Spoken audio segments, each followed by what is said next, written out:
It's an icon. I'm brilliant. Of the visitation.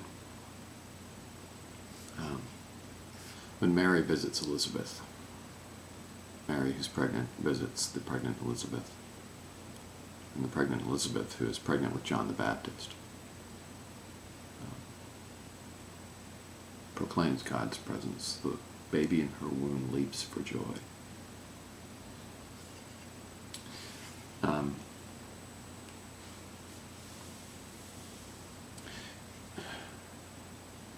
used to live in a monastery. I wasn't a monk. I wanted to be, but I wasn't a monk. I'm not tough enough. I'm not mean enough. Anyway, but it wasn't a full monastery. It's an ecumenical retreat center. And it was once, I was actually once a convent. The building is being used by this non-for-profit group that had established an ecumenical retreat center. And it also had a residential community. There were a bunch of us living there. Anyway, I've been thinking about that place a lot lately. It's always there in my mind. It's where I really started to figure out that I was a Christian. But I'm just putting some pieces together. There's this... It was a monastery or a convent for the Sisters of the Visitation. Monte Maria, as well as Mary's Hill's on this hill in Richmond, Virginia. Richmond Hill is now the name of the institution. And anyway, it's on Booty Hill. Not that kind of booty. B-O-O-T-Y. There's even an old carriage path that goes down the hill. It's a neat old place. The Sisters of the Visitation. Used to be that the Sisters of the Visitation were a charitable order that went around to different places and visited people, taking this visitation, this moment where you arrive and you announce the coming of God and turning it into charity, which is really cool. I mean, this is faith turned to justice, right? Faith is supposed to be just. If anyone tells you different, I would say they're lying, or at least full of crap. It's hard to tell the difference. Is there a difference? Anyway. But somewhere back in the day, it became too dangerous to be a woman walking around the roads, and 500 years ago. Heck, last week in some parts of the country or some neighborhoods in the city of Chicago. But the Pope at the time had them cloistered. So it became a cloistered order, and I always thought that was ironic, because the Sisters of the Visitation were stuck behind their walls.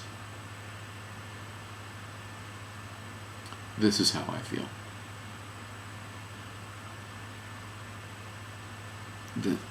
It's a strange thing. Loneliness is a strange thing, and it sounds so sad. Loneliness has such sad connotations for us, and I guess I am sad. And I don't know why I get lonely. Or there are 1,000 little reasons why I get lonely. But mostly because I'm human, I think. This is the thing I'm starting to come to terms with, is that I'm a human being and I get lonely. I'm married to a wonderful woman who loves me. I have a church that, at least for the last 15 minutes, now notice it's 4 o'clock in the morning, so even now I'm taking a gamble that for the last 15 minutes they've enjoyed my company. Pastoring a church is dirty business. It's good work. But they're a fabulous church, and I know that they're glad I'm with them, and we're doing great stuff. I have good friends, all that. And yet, especially when I wake up at 3 o'clock in the morning and lie there in bed and stare at the ceiling, I try to pray. A friend of mine pointed out, when I wake up in the middle of the night, I should probably pray, so I did a little, kind of. I used this again. I like this. The Benedictines have their shit together. They've been doing this for 1,500 years. This praying thing. You gotta trust it. After 1,500 years, there are problems, but these problems aren't going away. You know where they are now, right? I mean, that's the beauty of something that's old.